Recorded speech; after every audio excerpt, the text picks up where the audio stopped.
Hi, this is David again. I changed my chair, almost fell over. Anyway, I wanted to be to myself fair, and perhaps this video is more for me than it is for other people. And if it is, I'll just watch it over and over again, which I do on all the others. Anyway, I have a problem of something I haven't figured out yet. I don't know. And I'm still learning. I'm still wondering, still willing to listen to other people and educate myself. And some people that would look at me and would say, hey, hasn't this guy ever had a spiritual experience? Hasn't this guy ever, how does he discount all the spiritual experiences of mankind and the Mormon Church and other churches? This is a difficult subject for me because I don't know the answer yet. And just because we don't know the answer doesn't mean we have to believe what other people tell us the answer is. Let me give you a few examples. Over my lifetime, I just turned 64. And over my lifetime, as a Mormon especially, I remember that I thought on many occasions that I was inspired to marry certain people. Well, I guess I was inspired 6 times with 6 different wives. And I start to look at that and go, what the hell? Was I inspired? Was I meant to marry all of these women? Was I meant to have a certain amounts of failure in my life? So I began as a Mormon having inspiration. And I have to admit, I don't know what, I'm off my meds today, but I have to admit that maybe the penis had more decision-making spiritual powers in my wives than I did. I don't know, but I just want to leave that out there as a possibility. Well, here's the long story long. I started having children with my wives, and there were some strange things. Some of you would call them spiritual things that began to happen. I remember my oldest son, David Adam, in kindergarten, he came home with a little note from the teacher that said he has a hearing loss. Well, a long story short, I got him an operation up at the University of Utah, and a very renowned ear specialist.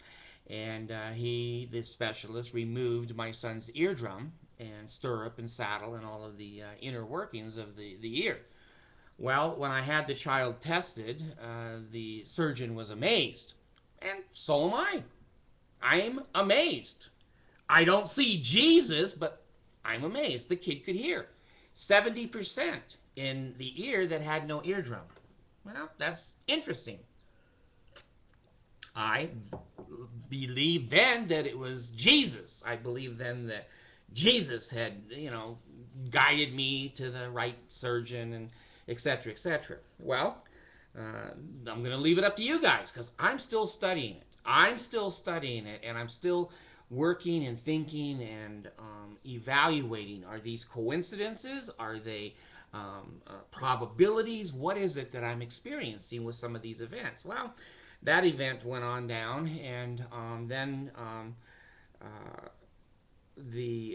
I had a little boy born, Aaron James, and he seemed like a happy little kid from the very, very beginning of life. And then I took him to a doctor, and he was diagnosed mentally retarded. Jeez, seemed like a happy kid, but he wasn't doing what other kids did at certain ages. And I worked my whole life in special education helping him. He had an IQ of 52, much like many of my audience. I don't know, but anyway, he turned out to be a pretty decent kid, and he has a little job holding a sign at a Pizza Hut, and has a good education. And again, I look at it and say, well, gee, why did he come out so well with an IQ of 52? Is it Jesus? Well, if I'm Muslim, I guess it would be Mohammed. I don't know. But then I had another little girl. Her name was Nicole Monique.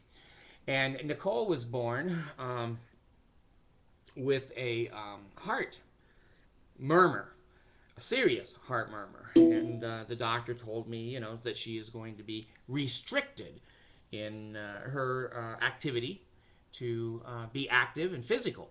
Yeah, I was very sad about that, and so I gave her a Mormon blessing. I put oil on her head and put my hands on her head and blessed her that she would be strong and that she would be so active in life that other people would look at her and say, gee, I couldn't do any of those things. I'm not even close to it.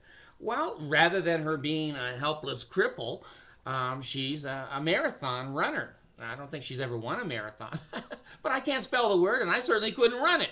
So there you are. Is it Jesus? He came through my hands and healed her body? Well, the Mormons will say, see, the Mormon church is true.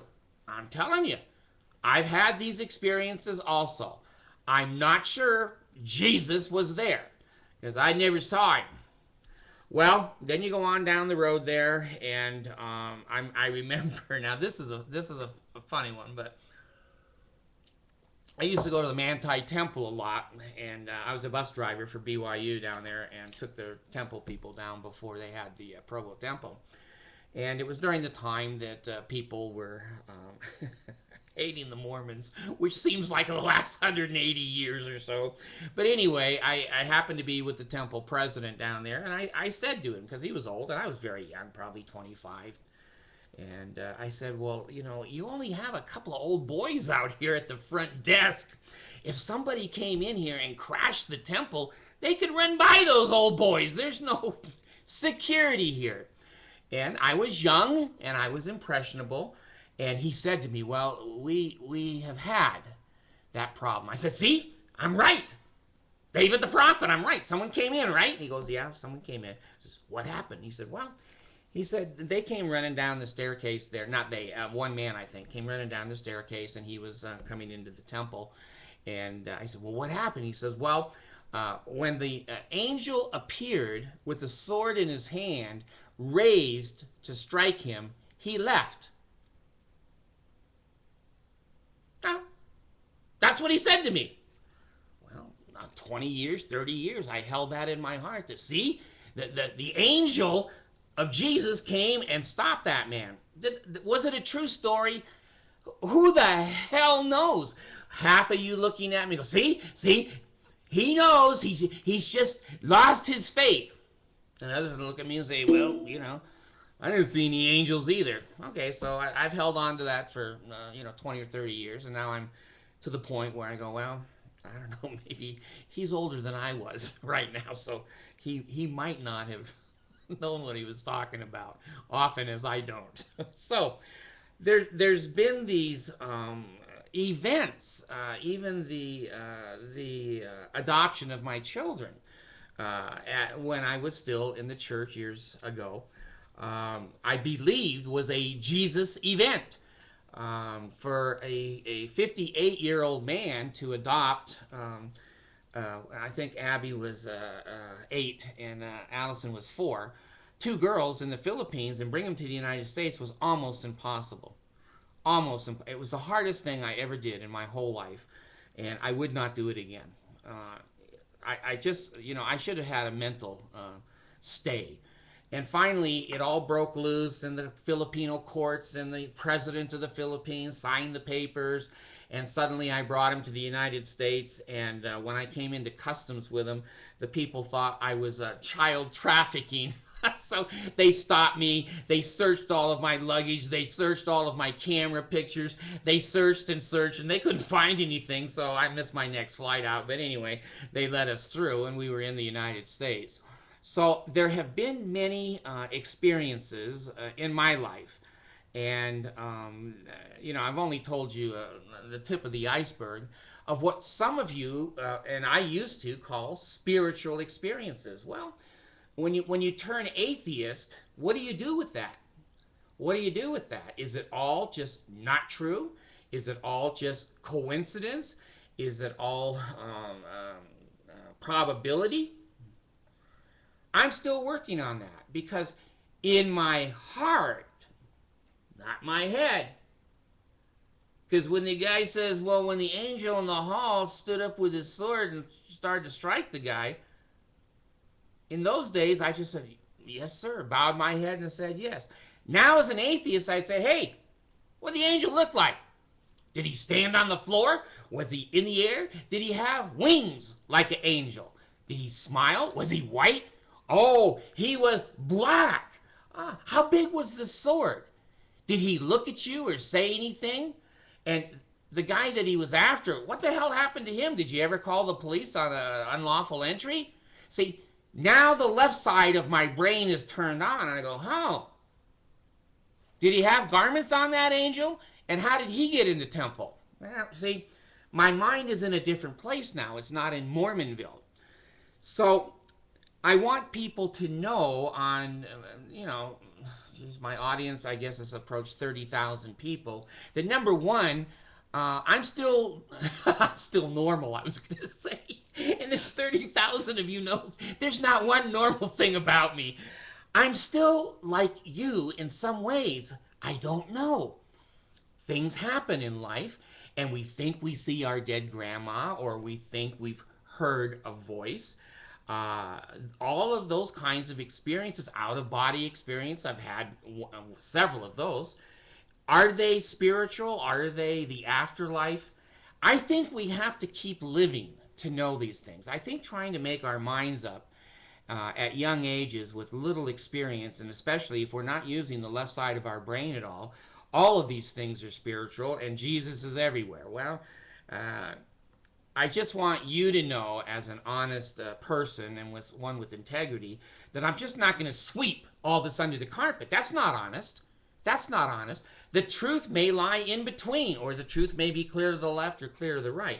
I'm still living it. I'm still living it and trying to learn. So those of you that are following life out as it goes, if my experiences help you at all, fine. If they don't, that's fine too, because they help me. And I want to be an honest person and say, I don't know it all. I really don't. And I may never know it all down here in this life. And what I'm going to do with this group of spiritual things that have happened to me over a lifetime, I haven't decided yet. I'm still working on it. But I will bear my testimony this way. I know Joseph Smith wasn't a true prophet. I know that Brigham Young wasn't a true prophet. I know the Book of Mormon is a hoax. And I know that the Monson is not a true prophet. He's building a mall that Hinckley gave him called the White Elephant Jesus Mall. And I know that they used my tithing money for their own income. And I worked hard, and they didn't. So I do know those kinds of things because I've experienced them. But the spiritual things, yes, I've experienced, if you want to call them spiritual, but I don't know how to categorize them. I don't know if it's, being in a coma or passing out or I don't know if it's tricks on the brain.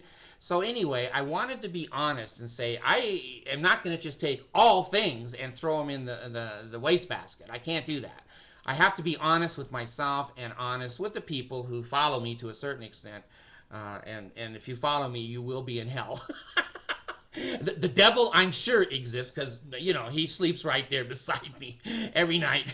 And if I don't do what he says, happy wife, happy life. So anyway, I just want you to know that I don't have all the answers for myself or anybody else. And I'm still struggling through life to determine for myself what is the truth and what isn't the truth. Thank you for letting me rant. I appreciate it.